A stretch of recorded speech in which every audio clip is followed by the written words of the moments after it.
नमस्कार, आप देख रहे हैं सत्ता का महासंग्राम और सवाल यह है कि कौन बनकर उभरेगा खिलाड़ी और कौन होगा अनाड़ी।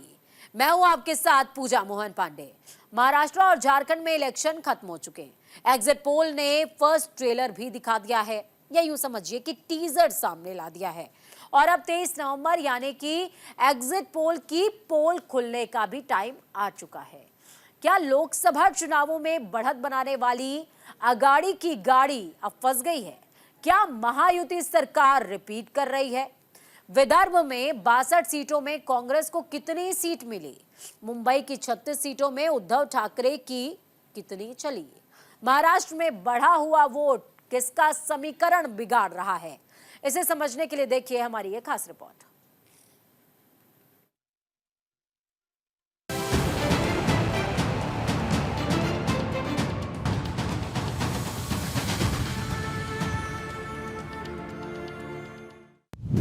किसके दावे में कितना दम? कौन बनेगा सीएम? महायुति या महाअगाड़ी? महाराष्ट्र का कौन खिलाड़ी?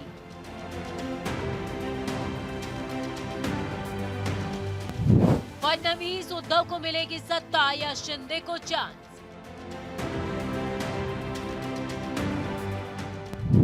महाराष्ट्र का समीकरण किसके पास 145 वाला नंबर?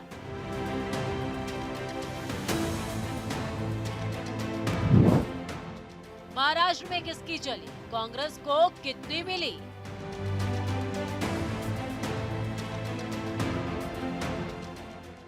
कुछ ही पलों में महाराष्ट्र की सत्ता वाली पेटी खुलेगी, वोट गिने जाएंगे। लेकिन ईवीएम का लॉक खुलने से पहले महाराष्ट्र में वोटिंग परसेंटेज के नए पैटर्न ने सियासी पंडितों को चौंका दिया है।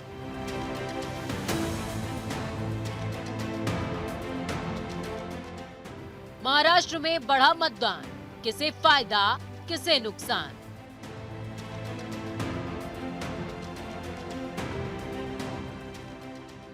महाराष्ट्र में इस बार 65.08% मतदान हुआ है। यह आंकड़ा पिछले चुनाव के मुकाबले 3.34% ज्यादा है। पिछले विधानसभा चुनाव में महाराष्ट्र में 61.74% वोटिंग हुई थी। इस बार लोकसभा चुनाव के दौरान महाराष्ट्र में 61.39% वोट डाले गए। लोकसभा के चुनाव में विपक्षी दलों को सफलता इसलिए मिली थी कि सत्ता तक तो पहुंचने की सफलता में मिली नहीं, लेकिन हमारी सीटें कम करने की सफलता उनको मिली। और उसका कारण ये था कि संविधान बदलेगा ये प्रचार राहुल गांधी और इंडिया आघाड़ी के लोगों ने किया था, उसका नुकसान हमें हुआ था। दलित वोट हो, माइनॉरिटी का वोट हो, तो जो हमें मिलने वाला वोट जो था वो हमको मिला नहीं था। लेकिन इस चुनाव में वो मुद्दा नहीं चल पाया है। इस चुनाव में लाडली बहना योजना का मुद्दा चला है, और भी जो मैंने वो मुद्दे बताए वो सब मुद्दों पर मतलब लोग हमारे साथ रहेंगे। देखिए, निश्चित तौर पर महाविकास आघाड़ी का विजय की ओर प्रस्थान हो रहा है और महायुति के दिन भर चुके हैं। और जहां तक हम लोगों को रिपोर्ट आ रही पूरे महाराष्ट्र से, एक कंफर्टेबल मेजोरिटी से हम लोग जा रहे हैं। और मुख्यमंत्री पद की बात है, मैं समझता हूं कि तीनों पार्टियों के दल और उनके वरिष्ठ नेता एक साथ बैठकर ये मिलकर तय करेंगे। माना जा रहा है कि महायुति और महाविकास आघाड़ी के आक्रामक चुनाव प्रचार का वोटिंग परसेंटेज पर असर पड़ा है।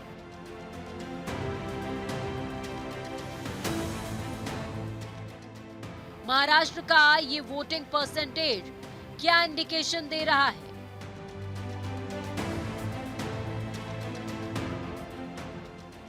करीबन 4% का उछाल किसके फेवर में गया? ये वोट प्रतिशत किसका समीकरण बिगाड़ने वाला है?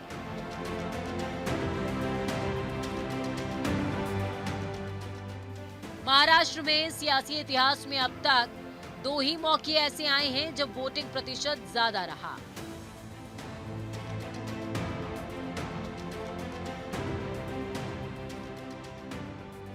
पहला मौका 1995 में आया।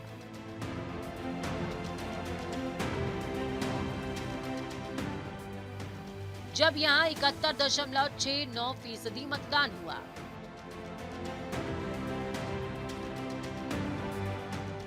तो वहीं दूसरा मौका 2024 में आया, जब 65.11% मतदान हुआ।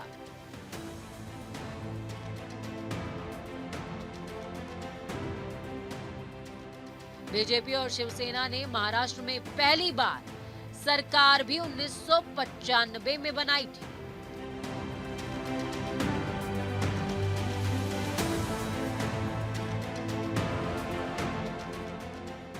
देखा जाए तो देश के सियासी रण में जब वोटिंग परसेंटेज बढ़ता है तो इसे मिडिल क्लास से जोड़ते हैं, यानी कि वो बाहर निकला तो वोटिंग परसेंटेज बढ़ गए।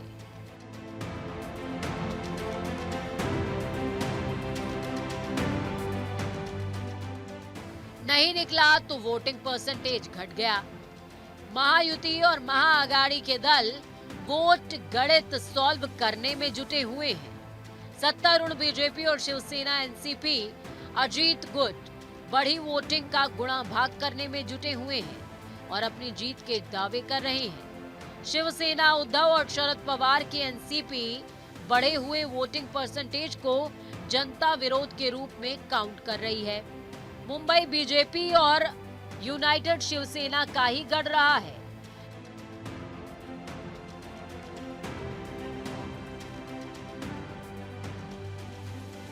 लेकिन अब शिवसेना 2 धड़ों में बढ़ चुकी है।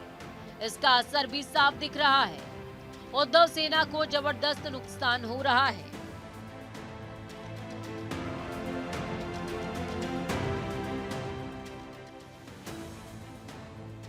2019 के विधानसभा चुनाव में यूनाइटेड शिवसेना ने अकेले 14 सीटें जीती थी।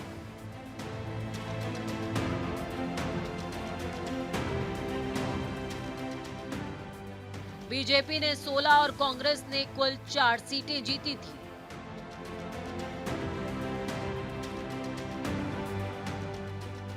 जबकि एनसीपी और समाजवादी पार्टी ने एक सीट जीती थी।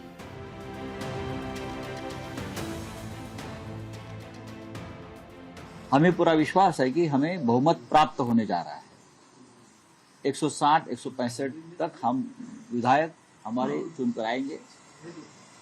महाराष्ट्र बहुत बड़ा राज्य है, दूर दरार से लोग चुनकर आएंगे।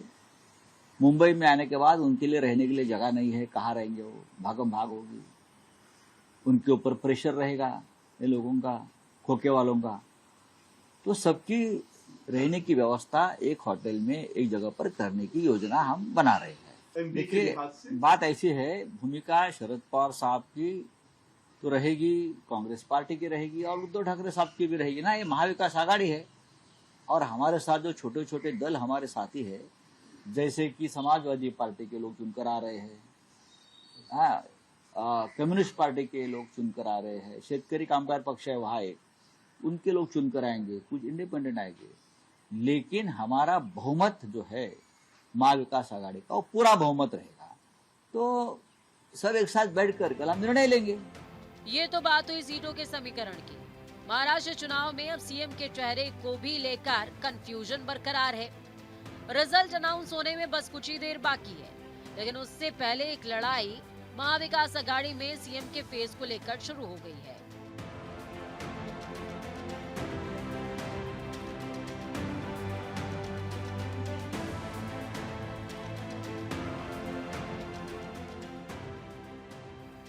महाराष्ट्र में वोटों की काउंटिंग से पहले ही महायुति और विपक्षी महाविकास आघाड़ी के बीच इस बात को लेकर कॉन्फ्लिक्ट है कि अगली सरकार को लीड कौन करेगा।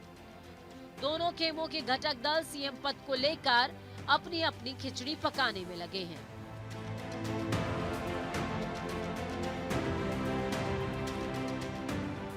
नाना पटोले ने कहा, कांग्रेस के नेतृत्व में एमवीए सरकार बनेगी।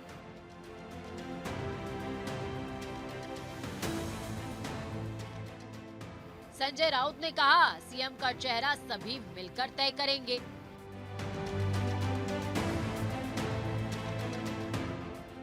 जितेंद्र आव्हाड का बयान सामने आया, अगर शहरत कहें तो मैं सीएम का चेहरा बन सकता हूं।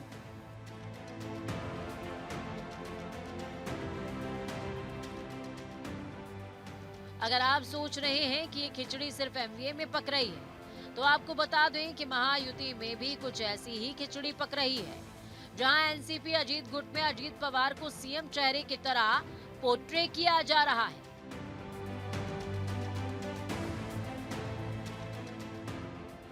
तो वहीं एकनाथ शिंदे और देवेंद्र फडणवीस को भी सीएम के चेहरे के तौर पर देखा जा रहा है। और हमारे जो तीनों नेता है उनका समन्वय भी बहुत अच्छा है। जल्द ही तीनों नेता आपस में बैठकर वहां पर सीएम का नाम भी वो लोग सामने लाएंगे। ऐसी कोई कंपटीशन हमारे महायुति में नहीं है अभी। सर, फडणवीस का नाम सबसे आगे चल रहा है, क्या लगता है? नहीं, ठीक है, वो मैंने पहले बोला कि ऐसी कोई कंपटीशन नहीं है और सभी पक्ष के लोगों को तो लगता है कि मेरे पार्टी का ही सीएम बनना चाहिए, तो साहजिक है कार्यकर्ताओं को ऐसा लगना। लेकिन ये तीनों नेता बैठ के समन्वय से वहाँ पर सीएम, डिप्टी सीएम जो भी पद मिलना है तो वो तय कर लेंगे और जल्द से जल्द हमारा गवर्नमेंट वहाँ पर फॉर्म हो जाएगा 27 तारीख के पहले। अदर पार्टीज के नेता है वो महाराष्ट्र में जो काम करेंगे, करने वाले, उसके बारे में बोलते नहीं है। वो सिर्फ बोलते, वो भावनिक साथ इमोशनल बातें करते। लेकिन अजीत दादा ये जो है, देखिए कभी भी दादा जब बात करते तो दादा जो काम किया है, जो काम करने वाले उसके बारे में बात करते। तो उसकी वजह से सब कार्यकर्ता है, राष्ट्रवादी के नेता है, युवा वर्ग है, उनको दादा का ये जो प्रतिमा है वो भाती है। उसके लिए दादा हमारे लिए सब कुछ है। हमें लगता है कि दादा अगले इस बार मुख्यमंत्री बने, उसके लिए शुभेच्छा के तौर पे हमने ये बैनर लगाए। नहीं, पिछली बार लोकसभा चुनाव में उन्होंने बारामती करके लोगों ने ये किया था कि ऊपर सुप्रिया ताई जाएगी और महाराष्ट्र में अजीत दादा रहेंगे। वैसी ही बात बारामती के मतदाता करेंगे, ऐसा हमें विश्वास है।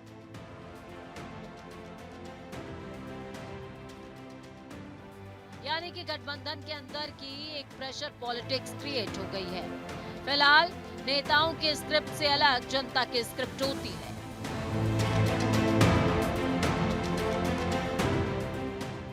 एक्सपेक्टेशन वर्सेस रियलिटी में अब काउंटिंग के बाद रिजल्ट का अंतर है और वही बताएगा कि महाराष्ट्र में किसका परचम लहराएगा।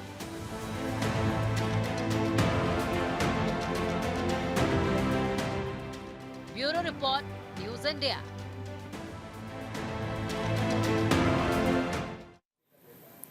तो महाराष्ट्र में प्रेशर पॉलिटिक्स ने स्ट्रांगली अपनी पोजीशन ले ली है, चाहे एमवीए हो या फिर महायुति। जीत के पहले प्रेशर पॉलिटिक्स ने अपना रोल निभाना शुरू कर दिया है। सत्ता की कुर्सी के चार पहिए बता रहे हैं कि महाराष्ट्र में उनके अलावा बेटर ऑप्शन फिलहाल नहीं है। लेकिन झारखंड का पॉलिटिकल मीटर क्या कुछ कहता है? झारखंड में सोरेन का सिंहासन डोलता है या फिर रिपीट वाला सीन क्रिएट होता है? इसे समझने के लिए हमारी एक खास रिपोर्ट देखिए।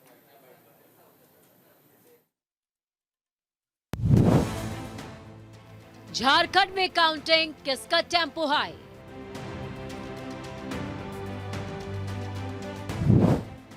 किसका होगा झारखंड? कौन होगा खंड खंड? सोरेन का बेड़ा पार या आपकी बार बीजेपी सरकार? बदलेगा सियासी चैप्टर, क्या बनेगी नई पिक्चर?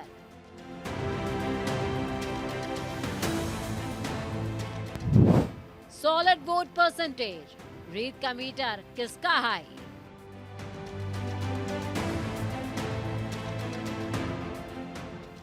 झारखंड में जेएमएम हो या बीजेपी या फिर कांग्रेस, सबने अपना अपना सिलेबस तैयार किया।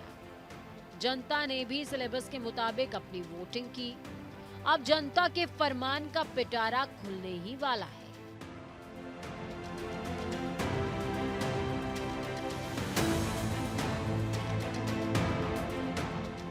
और पिटारे से निकलने वाले जादुई नंबर किसी का गणित बिगाड़ने वाले हैं तो किसी का गणित संवारने वाले हैं।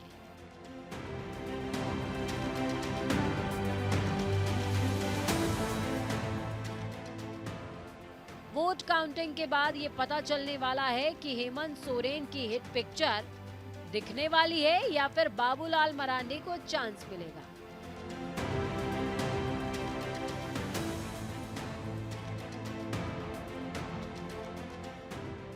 लेकिन उससे पहले जरा समझते हैं इस बार का वोटिंग परसेंटेज क्या कह रहा है।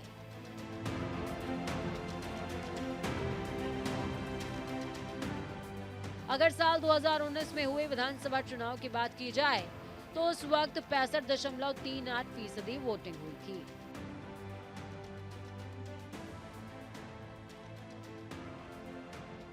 तो वहीं 2024 में इसके इतर वोटिंग परसेंटेज बढ़ा।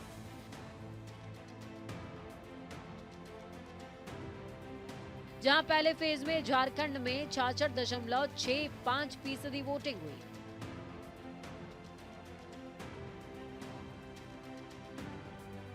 तो वहीं दूसरे फेज में 68.45% वोटिंग हुई,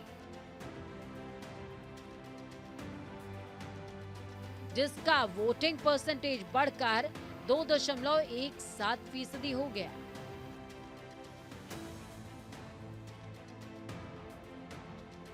तो उस आधार पर मैं कह सकता हूं कि भारतीय जनता पार्टी और एनडीए गठबंधन को 51+ सीटें मिलने जा रही है। सर, इस बार देखने को मिला करीब 5 लाख से अधिक जो महिला वोटर हैं उन्होंने अधिक मतदान किया है, इसको कैसे देखते हैं सर, ये संविधान को? नहीं, स्वाभाविक है कि देश के प्रधानमंत्री नरेंद्र मोदी जी के गारंटी पर खास करके माँ बहनों के लिए उन्होंने जो काम किए हैं या कर रहे हैं, तो लोगों को भरोसा है और इस कारण से इस बार महिला ने भी बढ़ चढ़ करके वोट में हिस्सा लिया।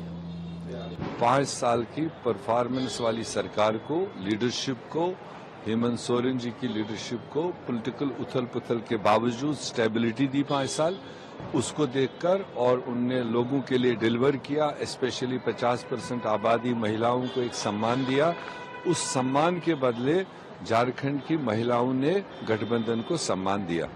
सर, विभिन्न जो एग्जिट पोल आए हैं दोनों पार्टियों को एक साथ दिख रहा है, क्या लगता है कि आने वाले दिनों विदाउट पॉलिटिक्स देखने को नहीं मिलेगी यहाँ पर? मुझे लगता है झारखंड की जनता क्रिस्टल क्लियर मैंडेट दे चुकी है, बट अब चैनल्स और सर्वे करने वालों का ये जो होता है, ये भी तो एक उनका अपना रोजी रोटी है, तो उनको क्यों बंद करें। मगर आजकल मतलब इस तरह से टूटा फूटा मैंडेट जनता नहीं देती है। जनता पॉलिटिकल पार्टी से भी ज्यादा होशियार है, लीडरों से भी होशियार है। जिस साइड भी वर्डिक्ट होगा बेहतर होगा। गठबंधन 50-55 से ऊपर का स्कोर लेकर आएगा। लेकिन कांग्रेस की अगर बात करें 30 सीटों पर आप लोग लड़ रहे हैं, कितने की उम्मीद कर रहे हैं 30 में से? More than 50% seat. सबसे बड़ी बात, झारखंड के दो आदिवासी चेहरे, एक तरफ हेमंत सोरेन, दूसरी तरफ बाबूलाल मरांडी, यानी कि दोनों में कांटे की टक्कर है। झारखंड की कुल 81 सीटें हैं, जिनमें बहुमत का आंकड़ा 41 है, यानी कि 41 का जादुई आंकड़ा इस बार काफी कुछ साबित करने वाला है। महिलाओं का वोट परसेंटेज भी काफी हद तक जेएमएम के फेवर में काम करता हुआ नजर आ रहा है। मैया सम्मान योजना भी कहीं ना कहीं गेम चेंजर साबित होने वाली है। चलिए समझते हैं कि झारखंड में कौन सा चुनावी मुद्दा ज्यादा छाया रहा।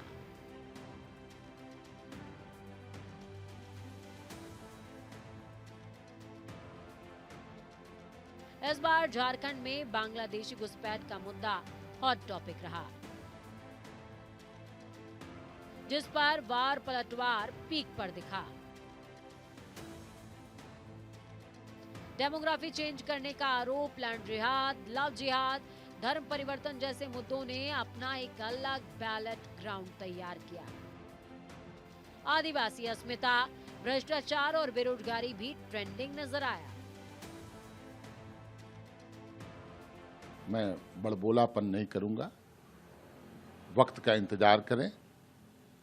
हम लोगों को विश्वास है, हमें अपने मतदाताओं पर विश्वास है, हमें इस राज्य की आधी आबादी पर विश्वास है, जिन लोगों ने कतारबद्ध होकर बड़ी संख्या में मतदान किया। हमारे खुश होने के कारण हैं, लेकिन वो जो बाहरी प्रचारक आए थे इनके, वो भी टाटा बाई पाई करके चले गए। सबको पता है अगर थोड़ा भी अंदेशा होता ना कि जीत की गुंजाइश है, तो वो दोनों तीनों बाहरी लोग जो आए थे ना, बड़बोले लोग, वो अभी डेरा जमाए रहते। झारखंड में हर 5 साल पर सत्ता परिवर्तन का ट्रेंड 2 दशक से चला आ रहा है। बीजेपी नेतृत्व वाले एनडीए गठबंधन इस रवाज को कायम रखने की कवायद में है, तो जेएमएम कांग्रेस गठबंधन सत्ता परिवर्तन की परंपरा को तोड़कर नया इतिहास रचने की कोशिश में है।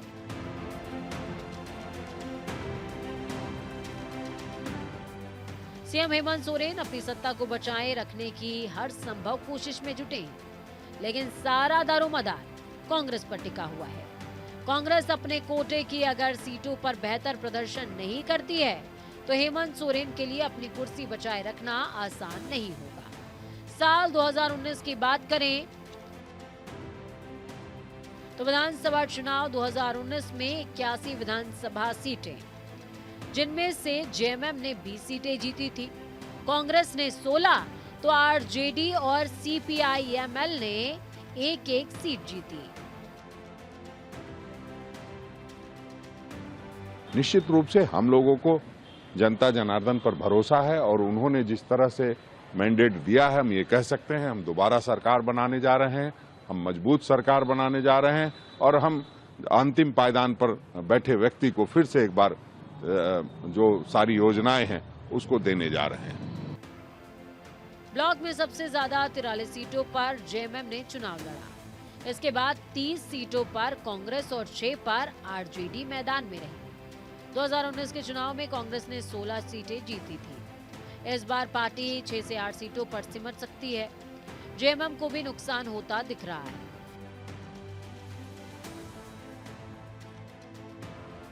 लेकिन जेएमएम इस वक्त रवायत और कवायद दोनों अपने फेवर में करने में जुटी है। झारखंड गठन के बाद 2005 से 2019 तक हुए 4 विधानसभा चुनाव के परिणामों पर नजर डालें तो कई सीटों पर बेहद रोमांचक मुकाबले हुए। झारखंड में सबसे छोटी जीत 25 वोटों के अंतर से हुई थी।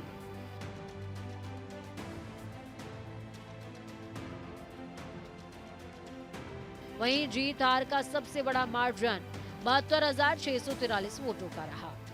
अब देखना दिलचस्प होगा कि 23 नवंबर को झारखंड विधानसभा का ये चुनावी रिकॉर्ड टूटेगा या फिर नहीं। फिलहाल गिनती वाला पिटारा खुलने वाला है। साथ ही जादुई नंबर वाले गणित में कौन पास और कौन फेल हुआ, इसका फैसला भी बस कुछ ही देर में हो जाएगा। Bureau report, news India.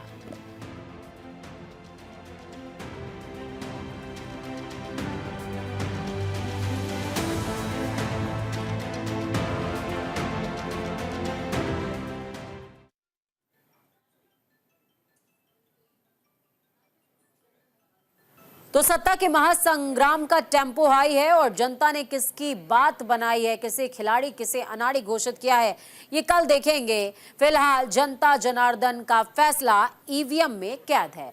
वक्त यहाँ पर छोटे से ब्रेक के उस पार खबरों का सफर लगातार जारी है। बने रहिए न्यूज़ इंडिया के साथ, क्योंकि हम हैं राष्ट्र की आवाज।